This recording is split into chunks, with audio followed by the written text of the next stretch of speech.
اهلا بيكم وحلقه جديده، وبتكون هنا البدايه معانا وحسن بيكون طلق بقى خلاص موناليزا وماشي. لكن هنا عاليه بتبدا ان هي تتشاكل مع موناليزا، وموناليزا بتدافع عن نفسها، بتزقها، بتقع تتعور في الترابيزه وبتتوفى. وبنلاقي بقى ان الشرطه هنا بتكون اخدت موناليزا، وموناليزا بتكون في حاله من الصدمه.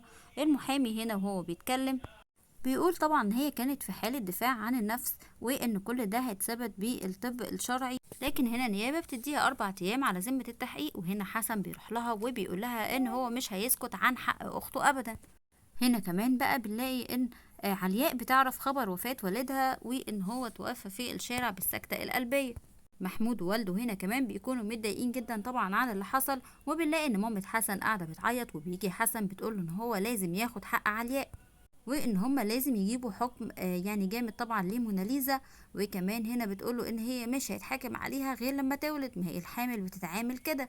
فهنا بتقوله لا، وكمان هيجيبوا لنا الطفل. لا انا مش عايزه الطفل ده خالص، وحاجه تفكرني بيها او باللي عملته في بنتي. لكن بيدخل هنا محمود وبيقول لهم انتوا ايه ما اتعظتوش؟ ايه اللي انتوا عملتوه؟ الشهاده اللي انتوا شهدتوها في النيابه دي. لان هنا هو حسن طمنها وقال لها احنا مش محتاجين نعمل حاجه، وان هيجي لها حكم جامد طبعا بعد الشهاده اللي شهدناها، وان كان في مشاكل بينها وبين علياء.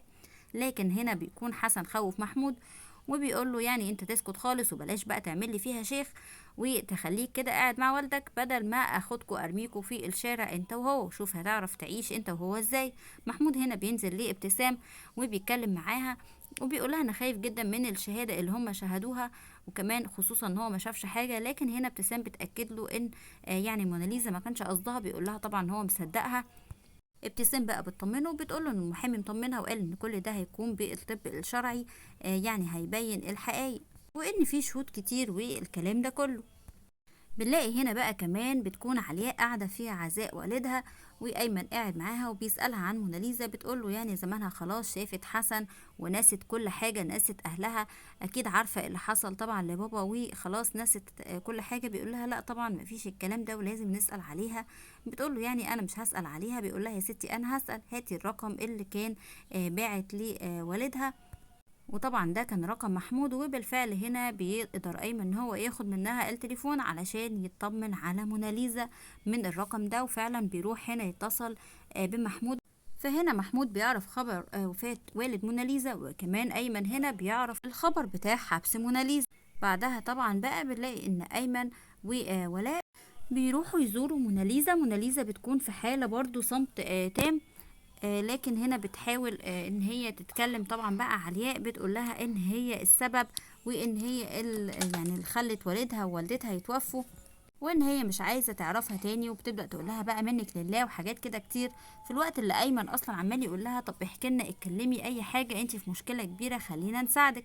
لكن في الوقت ده لاول مره بتكون عرفت ان والدها توفى، فبتكون في حاله صدمه تانية، وهي لحد دلوقتي اصلا ما اتكلمتش خالص. وبيمر 3 شهور وبنلاقي ان ايمن بيتكلم مع ولاء، وبيقول لها ان هي لازم تروح تزور اختها، وان كده والدها ووالدتها مش راضيين عنها. لكن بتبدا تقول له ان هي السبب في موتهم، وان هي خلتني كده اعيش لوحدي. لكن ايمن بيوضح لها ان مفيش حد بيكون سبب موت حد، وان دي كلها اقدار، وان تفكيرها غلط، وان هي لازم تسأل عن اختها وتطمن عليها، وان هما ملهمش غير بعض.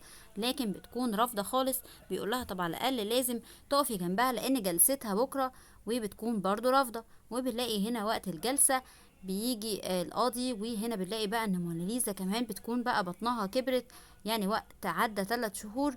وبيبدأ هنا القاضي يقول كلمته وبيحكم عليها هنا بسنة. بتكون هنا بقى يعني مامة حسن وحسن متضايقين جدا ان الحكم هو سنة فقط. وبيجي حسن هنا بيدي لموناليزا ورقة طلاقها، وبيقول لها ورقة طلاقك اهي، وهنتقابل بقى لما تطلعي ولينا حق. طبعا هو عايز حق اخته علياء. لكن برضو بتفضل موناليزا في صمت تام، ولحد دلوقتي هي ما اتكلمتش من وقت ما اتقبض عليها، ما اتكلمتش مع اي حد نهائي.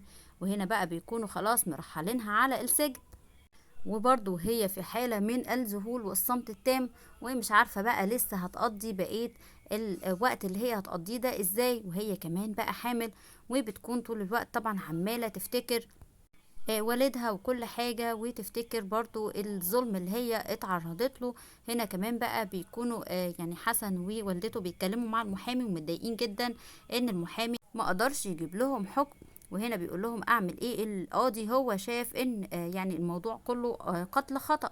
موناليزا هنا وهي بقى لسه في اول اجواء ليها في السجن بتكون برضو في حالة صعبة جدا، لكن بتقضي الوقت وهي برضو سرحانة وبتفكر وبتصلي وبس كده. وابتسام هنا كمان بتروح تزورها وبتحاول برضو ان هي تتكلم معاها، لكن مفيش فايدة. بتحاول ان هي تقول لها تاكل علشان خاطر ان هي حامل وعشان خاطر اللي في بطنها، لكن موناليزا بتكون في صمت تام. ابتسام هنا بتكون قلقانة جدا على موناليزا وبتكون مش عارفة تعمل لها ايه.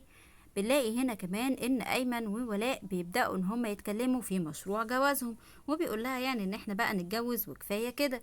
فبتقول له ارجوك يعني نتجوز هنا في شقه ماما وبابا، لاني بحس يعني بروايحهم حواليا وكده. فهنا بيقول لها تمام. هنا بنلاقي بقى اللي بيتجوز فعلا هو حسن. وبتكون هنا بقى مامة حسن عاملة دور بقى بيزنس وومن جامدة جدا، وبتقول بقى للعروسة ان هي هتسافر دلوقتي وان هي ممكن ما تشوفش العروسة تاني لان عندها بيزنس كبير جدا وان هي مش هتقدر ترجع دلوقتي. لكن في اللحظة دي حسن هنا بيعرف ان مشكلة الارض بتاعت موناليزا بتكون اتحلت، وهنا بيطلب منه ان هو يشوف حل مع موناليزا. فبيقول له ازاي يعني؟ ده انا طلقتها وكمان حابسها. بيقول له معرفش، شوف لك حل لان الموضوع يعني فيه فلوس كتير جدا. بنلاقي هنا بقى زميلة في السجن بتروح تقعد مع موناليزا وبتقول لها انت من ساعة ما جيتي هنا وانت ما بتتكلميش خالص، يا بنتي حاولي تتكلمي، انا معاكي اهو. بتقول لها بقى انت بتفكريني بنفسي، وانا جيت انا شفت كل ده في نظرة عينيكي. وقعدت تتكلم معاها علشان تخليها تتكلم. بتبدأ فعلا هنا موناليزا اخيرا ان هي تتكلم، وبتقول لها هيفيد بايه الكلام؟ البعد عن الناس يعني كويس جدا. فبتبدأ هنا بقى زميلتها تتكلم معاها وبتقول لها انت عارفة انا جيت هنا ازاي؟ بتقول لها انا كنت متجوزة واحد وكنت يعني ملبيه له كل طلباته، على الرغم ان هو ما كانش بيخلف وهي عمري ما حسسته بده، لكن هو كان اخد حاجات ومضاها هي عليها، وهي طبعا بحسن نية، لكن للأسف هو يعني هرب.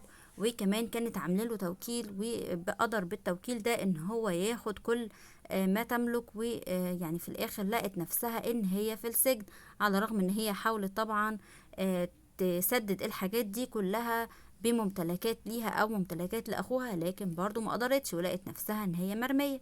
لكن بتقول لها ان هي شافت فيها وفي نظراتها كل ده، وافتكرت اول لما هي جت وكل اللي حصل فيها.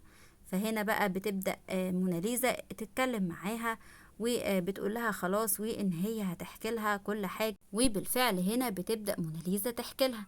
بنلاقي هنا ان ابتسام بتروح تزور ولاء وبتقول لها ان هي محتاجة تروح لاختها، وان هي لسه ما اتكلمتش، لكن شافت في عينيها ان هي محتاجاها وان هي خايفة عليها جدا، لكن ولاء بترفض. ايمن هنا بيعتذر لابتسام وبيقول لها ان هو هيتكلم معاها ويحاول ان هو يغير موقفها من ناحية اختها. بتشكره هنا ابتسام وبتقوله ان هي لازم تمشي علشان تلحق توصل القاهرة. هنا بقى بنتفاجئ ان في زيارة لموناليزا، وموناليزا هنا اللي بتتفاجئ بالزيارة دي جدا، لان هي بتلاقي هنا حسن ومامته قدامها في الزيارة. لسه هنشوف بقى هيقولوا لها ايه وهتقابلهم ازاي موناليزا.